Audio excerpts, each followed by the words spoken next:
Dream 11 को वापस कराने के लिए मिला एक बड़ा सबूत। आज मैं आप लोगों को एक बहुत ही बड़ा प्रूफ और ठोस एविडेंस दिखाने वाला हूं, जिसको देखने के बाद आप खुद समझ जाएंगे कि जो बात मैं पिछले कई समय से कह रहा था उसमें कितनी सच्चाई है। ड्रीम 11 को लेकर आई एक बड़ी अपडेट। मैं इससे पहले आपसे कई बार कह चुका हूं कि ड्रीम 11 और ड्रीम 11 जैसी फैंटेसी यानी कि रियल मनी गेमिंग ऐप वापिस आएंगे, लेकिन आज मैं सिर्फ संभावना की बात नहीं कर रहा। आज मैं पूरी गारंटी के साथ कह सकता हूं कि ड्रीम 11 जरूर आएगी। पेड कॉन्टेस्ट वापिस आएंगे और रियल मनी गेमिंग सेक्टर की वापसी तय है। सवाल यह है कि मैं इतनी गारंटी के साथ ऐसा क्यों कह रहा हूं।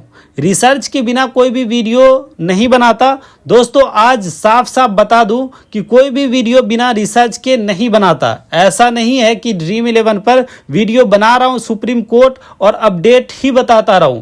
मैं साइड की दुनिया, मार्केट मूवमेंट, स्टॉक मार्केट और अंदर चल रही हलचलों पर भी नजर रखता हूं, और वहीं से हमें कुछ ऐसा क्लू और सिंगल मिले हैं अब नज़रअंदाज नहीं किया जा सकता।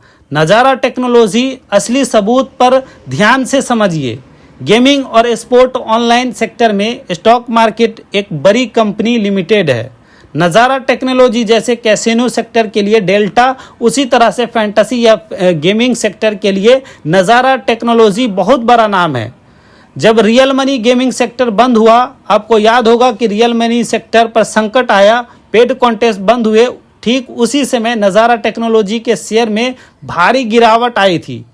अगस्त महीने में 3 से 4 दिनों में लगभग 18 से 20% की गिरावट, यह कोई नॉर्मल मूवमेंट नहीं थी। इनसाइडर मूवमेंट का इशारा इतना बड़ा गिरना ये बताता है कि मार्केट को पहले से कुछ पता था। उस समय राकेश झुनझुनावाला जी की पत्नी नज़ारा ने बड़ी सेलिंग की थी।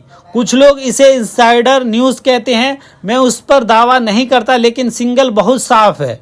अब क्या हुआ, लास्ट 8 वीक का खेल। अब दोस्तों असली गेम देखिए। पिछले 8 हफ्ते में नज़ारा टेक्नोलॉजी में करीब 20% की तेजी हुई। एक हफ्ते में 20% ऊपर जाना कोई आम बात नहीं होती। आम तौर पर 3, 4, 5% की मूवमेंट होती है, लेकिन 10 से 15, 20% की तेजी आती है तो समझ जाइए कुछ बड़ा होने वाला है। पॉजिटिव न्यूज़ अंदर से आ चुकी है। इसका मतलब है कि इसका सीधा सा मतलब किसी न किसी को अंदर से खबर मिली है कि रियल मनी सेक्टर वापस आने वाला है और रियल मनी गेमिंग सेक्टर जो है वापस आएंगे। ड्रीम 11, माई 11 सर्कल, बाकी पेड कॉन्टेस्ट भी वापस आ जाएंगे। सुप्रीम कोर्ट का हेयरिंग टाइमलाइन, अब बात करते हैं डेट यानी कि 21 जनवरी, लेकिन 21 जनवरी को भी शायद पूरी तरह से क्लियर डिसीजन ना आए। इसके बाद एक और तारीख 8 या 10 फरवरी या फरवरी के एंड तक जो है डिसीजन आ सकती है। आईपीएल से पहले वापसी के संकेत पूरी इंडस्ट्री और गवर्नमेंट में जानती है। 40% जीएसटी पर फैंटेसी ऐप को चलाना लगभग नामुमकिन है, इसलिए आईपीएल से पहले पेड कॉन्टेस्ट की वापसी बहुत मजबूत संभावना है। कुछ जगहों पे वर्ल्ड कप से पहले भी बातें आ रही है, लेकिन उससे चांस बहुत कम है। फाइनल वर्डिक्ट, मेरे पास इससे बड़ा और इससे मजबूत सबूत नहीं हो सकता। नज़ारा टेक्नोलॉजी का स्टॉक मूवमेंट, मार्केट का सिंगल इनसाइडर एक्टिविटी, इन सब के आधार पर मैं पूरे भरोसे से कह सकता हूं ड्रीम 11 वापसी आएगी।